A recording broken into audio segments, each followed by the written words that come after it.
Well, welcome back, Carly. We talked about it at the top of the show. It seems like all the rage these days, Brussels sprouts, but it's been the rage in your house for quite some time. I know. We eat them probably weekly, and I'm always looking for new recipes on how to make them. So here's Erika Schlick, one of our favorite cookbook authors, with a great recipe to share this morning.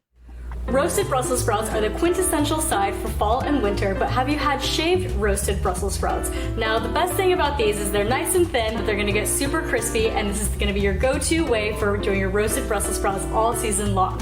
So we're gonna start by doing the coating of the oil that we're gonna be putting on our roasted Brussels sprouts. And so I have about 3 tablespoons of melted coconut oil, and I use coconut oil because it has a higher smoke point when you wanna roast your veggies. So I've got our onion powder here, so we have about a teaspoon of onion powder. We have 1 teaspoon of garlic powder, and I have a teaspoon of sea salt, and I have 3 tablespoons of chopped fresh rosemary. And rosemary is a pretty hardy herb, and so I do like to use it in the vegetables before I do the roasting. And then we're gonna put some other herbs on after they've been roasted. So got that mixed in, and now we're just gonna go ahead and pour it over our shaved Brussels sprouts.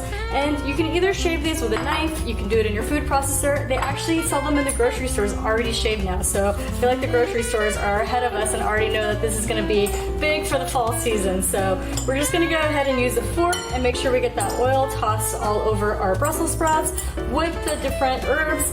And that's it. Now we're gonna go ahead and put it on a parchment lined baking sheet that I have here. And we'll go ahead and put these in the oven at 425 for about 20 to 30 minutes until you get the desired crispness that you want. And halfway through, you can do a little check on them. You can flip them over with a fork, but since they're so thin, you really wanna keep an eye on it because these are gonna roast pretty quickly and you don't want them to get too crispy and too burnt.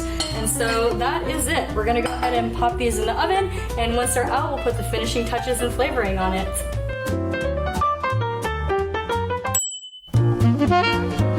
And our Brussels sprouts are now out of the oven and they are nice and crispy. So now we get to put the finishing touches on it, and these will be ready to serve.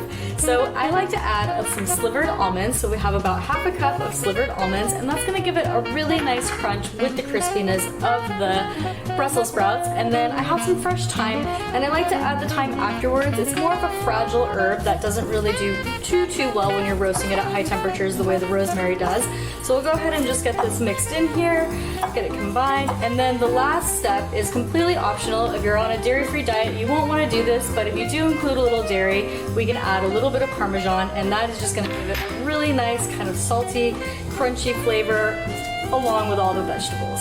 So that's it. This is all we have to do. It is ready to serve. This is a super easy weeknight side. You can do this for the holidays as well. It comes together really easy, and having those shaved Brussels sprouts is going to make everything so much crunchier. You're going to love it. So you can get this recipe on my website, thetrailtohealth.com, and you can find more healthy and delicious recipes in my cookbook, Wandering Palate, which is also available on my website and Amazon as well.